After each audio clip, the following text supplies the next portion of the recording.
আচ্ছা, তোকে এরকম ভাবে কন্ট্যাক্ট করলে তোকে পাওয়া যাবে। এবার গাইস তোমাদের সবার সাথে ওর কাজটা শেয়ার করি।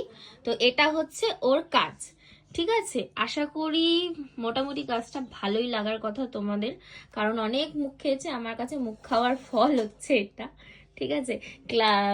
এই বাকি জিনিসগুলো আমি দিয়েছিলাম, কালার কম্বিনেশনটা ও চুজ করা, ক্লায়েন্টের স্কিন টোন আর ক্লায়েন্টের উপর কেমন লাগছে সেটা তোমরা বলবে। তো বাকি হচ্ছে আরেকটা জিনিস ও এটা করে এনেছে, আর এটা আমার কাছে সামনে বসে করেছে, আর এটা বাড়ি দিয়ে গুছিয়ে করে এনেছে জমা দেওয়ার জন্য, দেখো। আর এটাও এখানে বসেই করেছে, নিজের মতো করে করেছে। হাতটা একটু আমার হাতের উপর রাখো, দুটো হাত, একটা হাত না। আর এটা হচ্ছে ফুল ফিনিশিং, তোমরাই জানিও, আমি এখানে কিছু বলবো না আমার কেমন লেগেছে। তোমরা যদি এর কাজটা পছন্দ করে থাকো তাহলে কিন্তু স্ক্রিনে আমি নাম্বারটা দিয়ে দেবো, তোমরা ওখান থেকে